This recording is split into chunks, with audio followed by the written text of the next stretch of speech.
If you've been holding yourself back from what you know you're capable of and minimizing yourself to make others comfortable, then this episode is for you.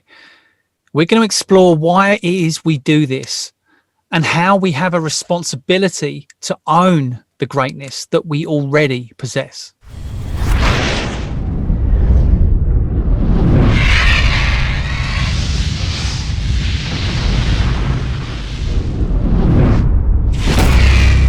Welcome to Follow the Calling. Be confident in knowing how to get the results you want. Be secure in knowing who you really are. Be inspired by the possibility of the difference you're here to make. Follow your calling and experience true fulfillment. So welcome everybody to another episode of Follow the Calling. And this week we're talking about how trying to fit in and be like everybody else is the worst way to be accepted if you want to be seen for who you really are.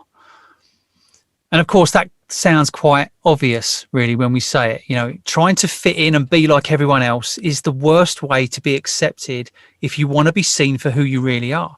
But it doesn't seem that obvious, does it, when we're in the situation? Because we're social creatures, we're tribal animals, human beings. And there's nothing wrong with that, of course, but that can play out as either empowering or disempowering. You know, there's a need to fit in. There's a need to be part of the tribe and not be rejected. Rejection from the tribe in long distant times often meant death. And I think that's still very much built into our situation, into our system, you know, and it can take us over in the background much quicker than we realize, and we can find ourselves trying to fit into situations without realizing that we're compromising who we are as a result, because it's such a inbuilt need to be part of the tribe, to be part of a community, something bigger than just us, that we almost invisibly sink into this habit of minimizing ourselves to try and fit in, to try and blend into the background so that we're not noticed. And, you know, it can often happen. It can often show itself when there's things that we're doing in life that we feel like we really want to pursue, and it can often then feel there comes a certain point in doing those things that we feel like it's not okay to be all of who we are, and we find ourselves beginning to hold back, and then we find ourselves beginning to be careful and tread on eggshells around others. Now, some of the signs that this is going on is what we want to talk about in this podcast. The first sign we want to talk about here of fitting in, needing and trying to fit in a disempowering way, is if you're anything like us, you would have had an experience in the past or even currently where you feel like there's more for you somewhere in life and you just don't know what that is. Tiff, will you be able to speak into that a little bit in terms of around the subject of why that indicates trying to fit in a disempowering way? Yeah, so there's always been this feeling there was more for me in life. And I think when you have that, maybe it's sometimes more than others, but there is a motivation, right, to put yourself out there, to shine your light, to step into the fullness of who you are, to the extent that you know what that is, and to really own the things that you're good at. But I feel like in my career experience, sometimes that was received, but more often than not, it felt like anytime I put myself out there in full force, that I was getting knocked down. Somebody was feeling threatened. There was judgment coming my way. I would be, people would tell me that I was bossy, or maybe they wouldn't say that I was a show off, but there was an element of feeling that coming from people, or I definitely have been called a control freak many times. And just to give people a bit of a background as to why this was coming your way, can you give us an example as to, because I know you as the ideas girl. I know you as somebody who has lots and lots of inspired, interesting ideas. And you're also very enthusiastic in sharing those ideas with others. Right. And that is where things would come up most often for me. So I am the ideas girl. And I do have a lot of opinions. So we, would be in a meeting discussing whatever, and I would just be sharing what's coming up for me, and be willing to share what's coming up for me, or what my opinion on whatever we were talking about was. Yeah. And that's, where these things kind of started. And then I would run with sometimes I was in a position to be able to run with whatever it was that came up for me. And then there was a lot of other resistance that would show up. And this is where I would get told that I was being a control freak, because I would have a plan. As to how we were going to implement something, and I'd made all the plans. Yeah. And so then in sharing with people how we're going to put this all together, I'm like, you can't just take that and do whatever you want to with it. There's a plan.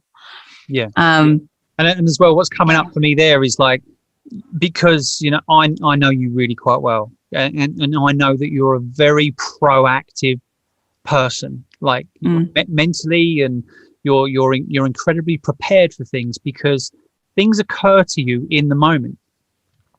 So let's say, for instance, you were in a meeting and people are talking about stuff, and stuff's coming up for you that's occurring to you because you're the ideas girl, because that's a strength and natural ability that you have, that things are occurring to you that just aren't occurring to others. And so therefore you get labeled as opinionated, or, because you now have a view on this thing, because you can see something that someone else can't, and you're willing to express that. And I think that what happens is people get threatened, don't they? They get threatened by the fact that you can see something and that they can't. And of course, there's nothing to be threatened there. But it is quite understandable that people feel that way. Yeah. But yet it comes your way by the means of judgment, right? And then what were you making that judgment mean, Tiff? Well, I think, a lot of times what happened there was then I began to doubt myself, and I began to take a step back, because I wanted to be liked. Yeah. I wanted to fit in. I needed to be able to get along with people. And so I, just start shutting down. Or backing off is probably more what I would say. Backing off, not sharing all the ideas that I have, not sharing an opinion every time I have one. Right. Even though I would feel like they were relevant.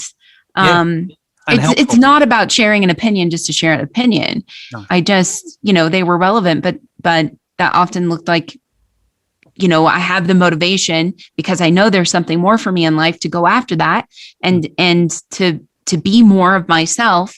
And then this would come and I would back down and back off and just, try to get along. Yeah, I had very much a similar experience where you might have been labeled opinionated, bossy, or a control freak. I would be labeled arrogant. And, I think what that is, that's a kind of misperception of a confidence that I had in making decisions, because in being presented with several options, I would very quickly see in a very logical, clear-cut way what is the right option to take for me or for us as a team, and then I'd be able to put that forward into the discussion. And because I saw things so clearly and so quickly, and there was a lot of confidence in how I delivered that viewpoint, that was received as arrogant, because I didn't, procrastinate and mither about it for, a couple of days, like a lot of people felt they needed to. And that's okay. There's nothing wrong if that's your way. But my way was to see something clear and crisp and then be able to deliver my viewpoint on that. And it doesn't mean that I'm right either. It just means that that's my viewpoint. And but the point is, then judgment came my way. Oh yeah, right, yeah, okay, arrogant Andy, and it's like, people might roll their eyes or look away or just disengage and then talk to each other, and then they try to ignore you and push you out. And then you start getting the message that people aren't liking that confidence, that natural confidence. And then so therefore I started to dim that light. I started to hold back. I started to not say things when I felt they should be said. I started to not speak up and not contribute. And you just start shrinking back into yourself. And my reason for that was exactly the same. I wanted to be liked. I didn't want to be rejected. I didn't want to be pushed out of the tribe, And this can show up in so many ways for so many people, but it's usually when, certainly in our experience at least, when you have a natural strength, that things just occur to you quite naturally, and they don't occur quite so naturally to other people, and they don't like it. So they throw judgment your way, but the point is, we allow that judgment to keep us small. Now, what if that judgment could just come our way and we could just go, oh, judgment, right, okay, they feel threatened. That's understandable, but I know that I'm not threatening anybody in reality. What if I could just, move forward there? But, I took that and made me small and kept myself small. So. Right. So then I feel like this leads into the next indicator that you're trying to fit in,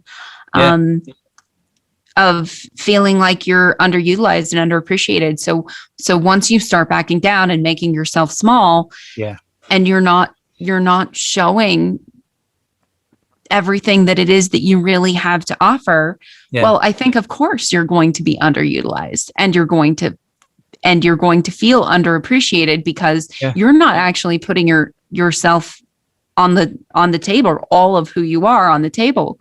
And it might not be because you've been confident before. It might be just because you haven't been confident in putting yourself forward at all in the first place, right? But the point is, you've not been putting yourself forward. So that's why there's a knowing that there's information and a knowing inside of you that hasn't been shared, right? So you feel underutilized and underappreciated in whatever, in your relationship or in your job,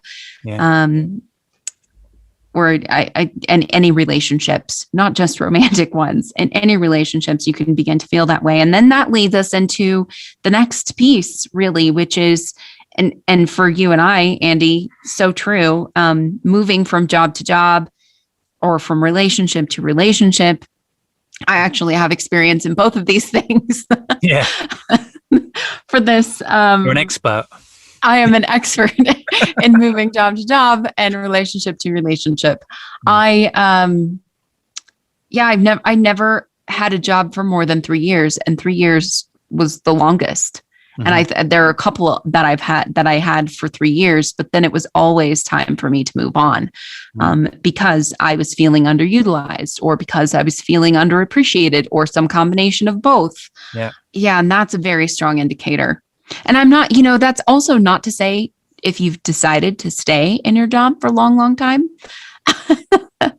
that you're not feeling these things, right? Well, this is our experience. I was very different to you. Like I was in a job, one particular job I can think of. I was in that job for 7 years. Now for you, that's an eternity, right? But for me, that would be very normal, because I have much longer cycles in these things, right? But I still felt very underutilized and unappreciated. Now, really what was going on for me there was that I wasn't putting myself forward in all of my ability, because of the fear of either getting it wrong, or the fear of being knocked back and rejected. And I was not taking responsibility for moving on, because I became unhappy in that job, and I became resentful towards my employers as well. for not utilizing my abilities and for not appreciating all of my talents and abilities. But part of that responsibility for me is if I perceive it to not be welcomed, then I need to move on to a place where I can be all of me. Because if I'm holding myself back, then I'm never going to be appreciated by others, and therefore I can never really truly appreciate my own abilities either. That's the point. If I can't share it with others, then I can't really share it with myself either. I can't appreciate my own abilities. Well, and it's always gonna lead to that feeling underutilized and underappreciated. Yeah. And we'll get to this later, but we have a responsibility to own our greatness, the greatness that's already within us. Whether you recognize that you have it or not, it's there. Everyone has it. And so then this is the other thing that happens. The other problem is that even when we do great things, even when we do put ourselves out there, and maybe we're not rejected, but we're acknowledged, then what happens? The opposite. Well, we've spent so long being fearful of rejection that when acknowledgement comes along, we can't handle it. We've spent so long preparing for the worst, trying to stop the worst from happening, that when the acknowledgement comes along, we can't deal with it and we play it down. Well, that's certainly what's happened, in the past for me. Maybe someone's paid you a compliment about how amazing your piece of work is, and you kind of go, or you might try and find something wrong with it to kind of undermine, it's not all good. It's okay. I suppose it's all right. Or I don't know. The point is we play ourselves down. We don't allow ourselves to receive acknowledgement from others because it feels deeply uncomfortable. Because again, don't get too confident. Don't get too cocky. Don't be too shiny. Don't be too shiny. That is going to upset people. Don't get too big for your boots. That's right. Because you're that makes you arrogant. That makes you overconfident. That makes you bossy. That makes you opinionated. And again, these are the two extremes that we swing between, right? It's like trying to avoid rejection, but then when the acknowledgement comes our way, we're turning that away as well. It's it's all double-edged sword there. all part of trying to fit in. In a way that is disempowering.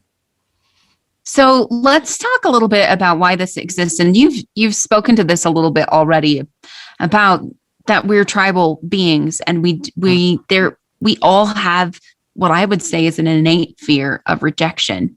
Definitely. And that is just born into our DNA. But that doesn't mean that we have to live this way, right? No. Go ahead if you have something to say about that. No, I mean, it's just that the fact that right from the word go, we're squished into a tiny little box of fitting into society, aren't we? Right from the word go, we're kind of we're taught that we can't be too much of anything. Right. Like for instance, like when you're in the playground with your mum and dad, right? You're in the little playground as a little kid, you're running around, and you're on the swing, and you love that swing. But then your mum and dad might say, for instance, for you to get off the swing and let the other children have a go. Like don't have too much. You've got to continuously make sure that everybody else feels okay. Right. Now, it's absolutely a good thing to consider other people. That's not what I'm saying here. It's a good thing, but not at the cost of experiencing ourselves fully. Yeah. You know what I mean? Absolutely. So I like to think of it as, we're born, and it's like we get fitted with this mask template that is society, that is the society or the culture, the community, the family that we're born into. We get fitted with this mask template. So from the time that you're born, the mask gets put on, and over the years, we just keep adding to that. We just keep building up this mask. And by the time, we're adults, we don't even recognize that we're wearing a mask at all. Mm. Mm. And this really, and again, you're hitting on this already, it's like leading into some of the beliefs that we're born into, that we have been indoctrinated into in society. And one of those, and we've said this so many times already, but to be accepted, you have to fit in, you have to get along, you have to not stand out. Not stand out, yeah. Things need to be equal, things need to be balanced. Yeah. And I would say, like, this is happening in our society now to the degree that we have participation awards. Yeah. It's not okay for there to be first, second, and third place anymore. Now everybody has to have a ribbon, because if somebody doesn't get a ribbon, then they're going to feel bad. Yeah, so they have to have a reward to make them feel okay. So that's the other thing as well, isn't it? That leads into the second, another belief actually is that we're all here to feel happy all of the time. Mm-hmm. Now, that what you were saying that about participation awards, the reason those awards exist is so that people aren't upset that they didn't win. Right. Right? It's like, hello, what was the point of any kind of competition if there's not a winner? Right. There's nothing wrong with winning. Right. And also there's nothing wrong with not winning either. Right. Right. And to kind of pose that everything needs to be equal, like as in equality of outcome as opposed to equality of opportunity, because everybody is given the same opportunity in life. Right. But then what we try to do as a society a lot of the time, I feel, especially at the moment, the climate seems to be that we're trying to control the outcome of those opportunities so that everybody comes out equal. And of course, life is not equal. No. I mean, there's nothing about life that's equal, Absolutely and yet not. here we are trying to control that. Right. And so the thing really is, like, there's this idea again that we're here to feel happy all of the time. But if you were happy 100% of the time, how would you even know that you're happy? Yeah, absolutely. Yeah. So really life happens in the contrast, doesn't it? Absolutely. Real life happens in the contrast. Life is about ups and downs, and it's absolutely okay. And that's really in embracing all of the ups and downs is where the joy of life comes, right? Yeah, absolutely. Because otherwise, like you say, nothing means anything. Yeah. Nothing would mean anything. Nothing would mean to be happy wouldn't mean anything. You wouldn't even know that you were happy if you were happy 100% of the time. No. So it's, I mean, to take it to extremes, it's only really death that gives life its value. If there was no such thing as death, we wouldn't really value life. The reason we value life is because of death. Yeah, I want to go back to the first one as well. So to be accepted, you have to fit in, you have to get along, you have to not stand out. There's this really great quote that we came across the other day, and it says, only someone wishing to disappear would ever strive to fit in. And that had me thinking about movies in particular. But like these, suspense thriller kind of movies where maybe somebody's being stalked or somebody's after you. Well, what do they do? What do we do when somebody's after us? We try to fit in. We try to blend in. Hide. We try to hide, which is a form of hiding. Yes, we try to blend in, and it's a form of hiding. It's exactly what we do, isn't it? Like, we're trying to hide, to not be seen, to not stand out. And that's also why we don't like the acknowledgement, because it's uncomfortable, because now the spotlight's on us and we don't like being seen. We don't like being noticed. Yeah. And so we're trying to hide and minimize ourselves all the time, even when the situation could be potentially favorable. And trying to fit in is trying to hide yourself away. It's trying to just make ourselves disappear. Yes. Yeah, absolutely. Absolutely. So then the other one is this belief that, gifts and talents are meant for hobbies. and that we have to have real jobs. Oh God, this could look so many ways, but for me personally, this was a big one that I grew up with. You need to get a real job to support your hobbies, which for me that was singing. And I'm not saying that I wanted to be, the next Garth Brooks or anything. I'm not really sure that is ever in the cards for me, but we're meant to shine our light. We have gifts and talents for a reason. And if you think about it, what if all musicians and artists thought that way, that they had to get a real job to support their hobbies? Well, there wouldn't be any artists and musicians. That's there you go. We wouldn't be going to these massive concerts. We wouldn't have the pleasure of enjoying music on the radio. Feels like an old thing to me. But It is an old thing. You're well beyond the times there, Tiff. I used to listen to the radio. Yeah. We wouldn't have the pleasure of experiencing that. And I mean, just to imagine actually also, if they all felt like they needed to be equal and the same, if every song was the same, if every building was the same, if every town was the same, every piece of clothing was the same. It's like all of these creative endeavors, are part of what go into creating the fabric of our world. Our everyday living experience, and we take it for granted that music just shows up. We take it for granted that art just shows up, that fashion and clothes just show up, that buildings just get built. But there's flair and design and know-how and passion that goes into all of those things. Yes. And these are people who are following, a lot of the time anyway, those who are masters in their craft are people who follow what they love. As a way of making their living, of making their way in the world. I mean, you can only truly be good at something that you truly love. I mean, when I mean good, I mean exceptional. Yeah.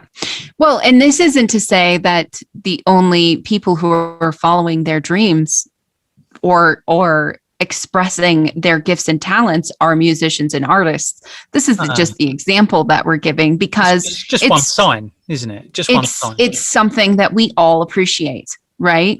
But it could be the accountant. Like, we have an accountant who loves what he does. Yes, he does. Those are his gifts and talents. And that's what makes him so good. Yeah. Absolutely. Because he's truly passionate about what it is that he does. He is genuinely. And I think that's what it's all about. The reason that we're talking here about gifts and talents are meant for hobbies is, I think, really comes from our own experience. Like, we're both very musically interested. We're both very artistically interested. And those things have always been there since a very young age for us. Yes. And they've always been something that me and you have put on the back burner throughout our lives, because they don't earn money. They're not responsible to follow the calling of those pursuits. But they don't earn money is an opinion and an idea and a belief that is absolutely not true, because this is what we're saying. Otherwise, we wouldn't have artists and musicians in the world who are making that their living. And it's like, what is it that we're telling ourselves that's stopping us doing the thing that we truly love? Instead, keeping our gifts and talents hidden away in the shadows, playing down our natural strengths, and then saying that we feel unappreciated and underutilized in our lives. We feel unfulfilled in our life. Yeah. And it's just really to take a look at, well, what is it we're not taking responsibility for? What is it that we're putting in the shadows? Where are we playing down our natural strengths in order to fit into society and the norm of everyday, what we perceive in our experience as being just everyday life? So the question that I have now is, like, isn't it more important to live a fulfilling life than to be accepted by others? Oh my gosh. Yeah, what I feel like is people who are listening are probably asking, like, what is it? So what is it that we do? And I can hear them saying, Yeah, that they've read books and they've taken courses and they've gotten certifications. These are things that you and I did as well. And you still don't know how to not care about what other people think. And this is like right into what you were speaking about just now, is where is it that you're trying to fit in? Who is it you're trying to fit in with? Right. Who is it that you're trying to fit in with? Who is it that you're trying to fit in as? There's a key thing. Yeah. Right. Because we're talking about in the beginning, one of the reasons why all of this exists is because from the beginning, we get fitted with a template mask of society and our community and our family. And we grow up with that so much so that we don't even know that we're wearing it. Yeah. Right. So it's important to remember here that you've been trying to fit in wearing a mask. Yeah. Wearing a mask of who you should be and what you should be doing. Yeah, because if we need to change who we are in order to fit in, then who is that? Where are we? If we're changing who we are in order to fit in, then what's left of us? Really? Who are we? And that's just the tricky part, though, because people don't even realize that who they're trying to fit in as is not who they are. Because they've grown into this mask and they just identify that as who they are. Yeah, and that mask is made of the values of others and the expectations of others. Yes. It's not made from who you are. It's a mask at the end of the day. It covers who you really are. Yeah. So let's talk about the solution. Yeah. What do we do? In looking to create anything in your life, you have to know where it is you're starting from. You have to understand who you are at the core of your being before all of these other influences have come in. And really what we have to do is begin to get honest with what's up for us. We have to really understand, we have to start to understand who we really are, not who we are in reaction to the expectations of others. And one area in which we can begin to look and understand where we are is the areas of dissatisfaction in our life. Anywhere in life where we experience dissatisfaction is a clue as to somewhere we're trying to fit in, somewhere where we are wearing the mask. Right. So it is the very first step in the Polaris game methodology, is to look at the areas of dissatisfaction in your life. But what we have a tendency to like to do is to sugarcoat those things and make them be okay or just the way that it is. And then we don't really do anything about it. We don't have access to doing anything about it. So that's why this is step one of the Polaris game methodology, which Andy and I really created to support ourselves in living into the highest potential of who we are, to bringing our gifts and talents out fully. Yeah. To knowing who we are at our core and who we are without the mask, to come out of the shadows. Right. So like you were saying, the first step is to explore areas of dissatisfaction in your life. That is where you're going to find the clues. And let's talk for a minute about how important it is to not sugarcoat those areas of dissatisfaction, because really the most insidious areas of disempowerment in life is where we're making it okay that we're not okay. Right. So say, for instance, like you might not like your job, but you say, but it pays the bills. Or I don't like my relationship, but we get on well enough, and we've got kids, and this part of the process is about getting in touch with the dissatisfaction and understanding what it is about who we really are that is creating this feeling of dissatisfaction, not to make it okay, because that's throwing the baby out with the bathwater, Yeah. Another really big one, I think, is, and I think this applies to so many people, and I know it has for me in the past, is like, I should just be grateful for what I have. Yeah. I'm not justified in feeling dissatisfied in any area of my life, because I have so much more than, what other people have, or however it is that comes across for you. But I should just be grateful for what I have. I shouldn't want anything more. Yeah, definitely. I had that a lot when in the past. When I was really, really deeply unsatisfied in my work, I was so stuck. I felt so unhappy, and I felt even more unhappy about the fact I was unhappy, because I was like, well, I've got a job. A lot of people haven't even got a job, you know, and I'm earning enough money to support my family, and they're all healthy and happy. And I was like, I should be grateful that I've got a job and that I've got a roof over our head. And then I was stopping myself from dealing with my situation of being really unhappy in my career, because I was like, well, the grass is always greener. You're always going to want something else. You should be just grateful for what you've got. Stick where you are. So what happens if you continue to sugarcoat the dissatisfaction in your life? All you'll be left with is continuously chasing that feeling of wanting something else. Constantly investing in things that you think will take that feeling away. So if you feel, disempowered with dissatisfied, with your job, you'll constantly keep changing jobs, looking for the job that fits, rather than because all you're doing really there is treating the symptom and not the cause. Right. Which is why, whether you want to admit it or not, the dissatisfaction will continue to run your life. Yeah. It is what's running your life right now and getting you the results that you don't want. And you will never get the life that you really want. I know you know at least a bit about what that is for you, the kind of life that you're aiming toward, the kind of life that you would like to have. You have an idea what that is. There is dissatisfaction that's running your life that's preventing you from getting there. And if you don't really take an honest look at it and stop sugarcoating where you're dissatisfied in your life, you're never even going to get close to that. You're just going to keep repeating the same cycle. Yeah, because by sugarcoating, we're just saying, oh yeah, I'm not happy, but that doesn't matter.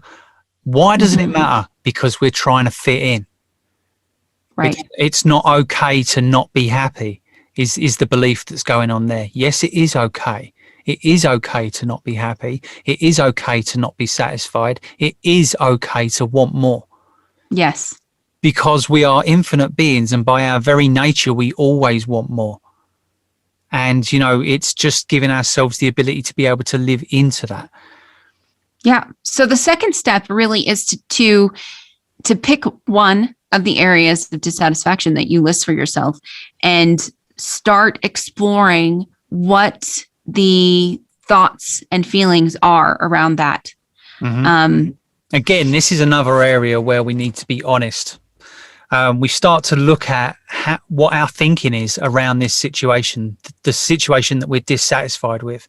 We start to look at and get honest with, how do we really feel about this situation? And then also we look at how we are with our speech and actions around this situation as well. What is it we say to others? What is it we say to ourselves? What actions are we taking? What actions are we not taking? How are we dealing with this situation?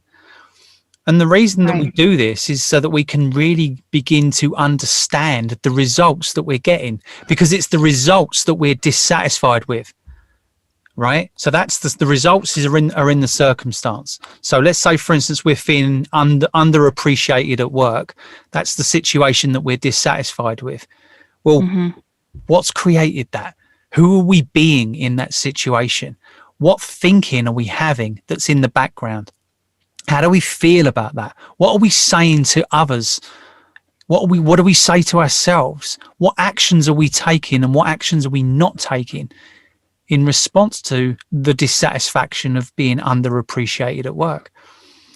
And it's when we start to sort of take a look and reveal those things, it can be quite uncomfortable, but this is where we need to be honest. The reason it can be uncomfortable is there's stuff that's going to come up that's going to feel mucky, and we're not going to like it, and it's going to make us feel like we're either being ungrateful or not a good person in some way, and that and that all of a sudden now we begin squashing our negative feelings down because it's not okay to have them.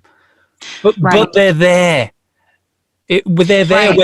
whether we acknowledge them or not. And if they're there and you're not acknowledging them, they're running your life. And what I would say to that too is that for some of you, I am certain that you feel pretty aware of the internal dialogue that's happening, the negative chatter in your head.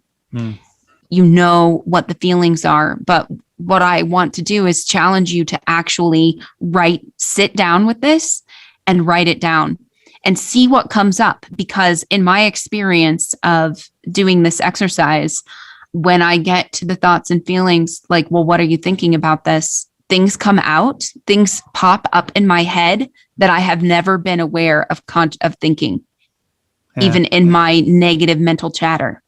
No, I've never been aware of that before. So I would challenge you to actually sit down with this, even if you feel like you think you know what it is. Sit down with this and just write down what comes up for you and see how much deeper you can go.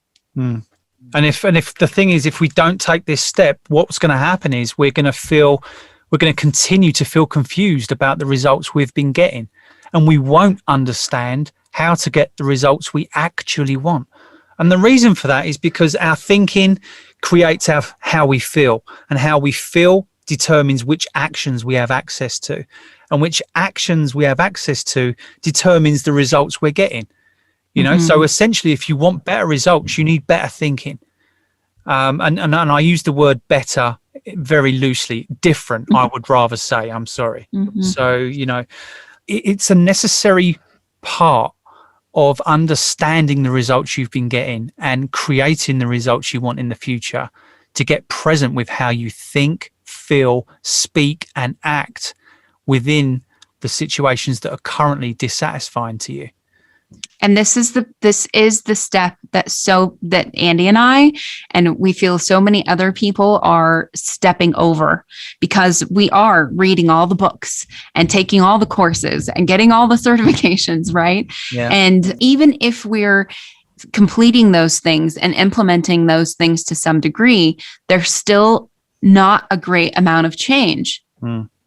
I can't tell you how many books and courses and certifications I have. Oh my God. Right? Same. And so it's why this is crucial. And we feel like it's been the missing step. And it's why it's the very first thing that we have outlined in the Polaris game methodology. Well, essentially, let's not forget that we created the Polaris game to support ourselves first and foremost. Of course. The Polaris game was a response to what we felt we needed most in our lives, in supporting us in creating the life that we wanted. And, you know, it's only in beginning to share that with others that we realize that this has a far, far, far bigger and far-reaching truth than we originally intended. Originally. And, you know, so it began with our own experience of disempowerment and dissatisfaction and how we could support ourselves around that. And that methodology has quite organically grown out of that, is because we know that's what's made the biggest, without a shadow of a doubt, the biggest difference in our life, in empowering us to move forward with a life we love. Well, because you have to know where you're starting in order to get where you're going. Right. Sure. We also like to talk about this in terms of a map. If you don't know where you're starting on a map, it doesn't matter if you know where the destination is. You're not going to be able to get there because you don't know which direction to move. No. And because we're running around with a mask, like the masked shadows in our lives, we think we know where we are, but that's not where we are. We have to expose the secret identity. We have to expose that we've been wearing a mask and the results that's been getting us in our lives. And we have to expose it so that we can remove it, so that we can be able to see who it is that we really are and where it is that we're starting on the map, so that we know which direction to move to get where it is that we're going. I think I was just going to tie this back to where we started. That hiding, right? The hiding behind the mask to try to fit in and not stand out. It comes back to this hiding thing. And there is another quote by Dr. Seuss that says, "Be who you are and say what you feel, because those who mind don't matter, and those who matter don't mind." So the question really is, who are you trying to fit in as? As the masked shadow, as the person who's wearing the mask?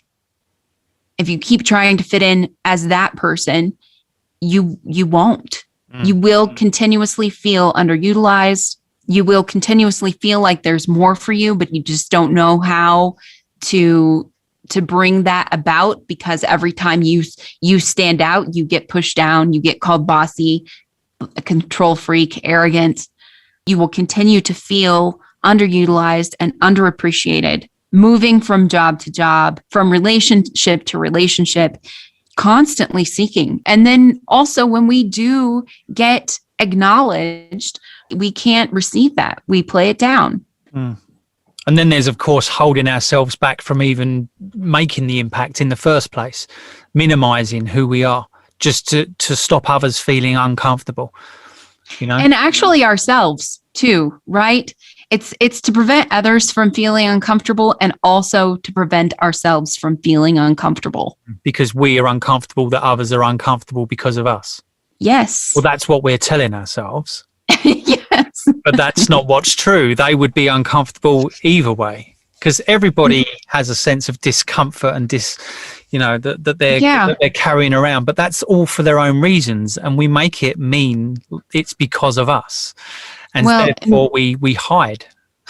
Really, the reason that we're uncomfortable is because we're wearing a mask.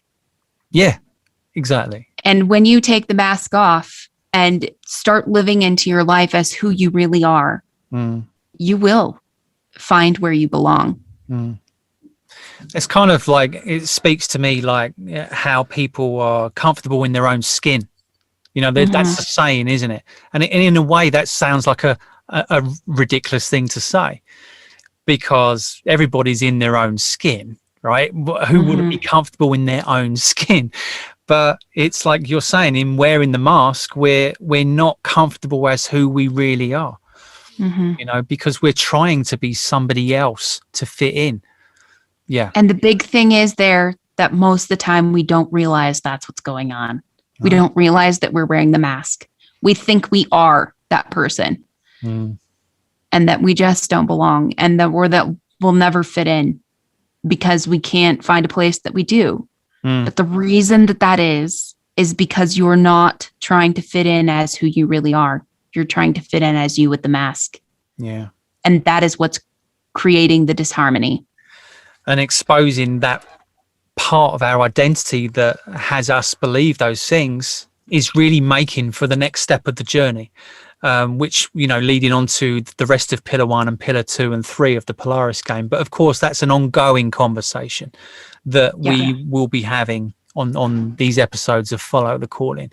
Keep listening if you're intrigued by this, to subscribe to the podcast, to check us out on social media, the links you can find in the show notes for this podcast, and to stay with us with this continued conversation, because it is a large conversation. Is there anything else you want to share with us before we leave, Tiff? Maybe we can just leave people with this quote again: be who you are and say what you feel, because those who mind don't matter, and those who matter don't mind. And we'll see you guys in the next episode. Amen. Cheers, Tiff. Bye. Thank you for showing up for yourself and exploring this space with us. We are a stand for you to follow your calling, whatever that might be. Be sure to subscribe, and if you're interested in playing with the concepts that we share in this space, we'd encourage you to go to thepolarisgame.com/play and grab our free training. And you can also find that link in the show notes.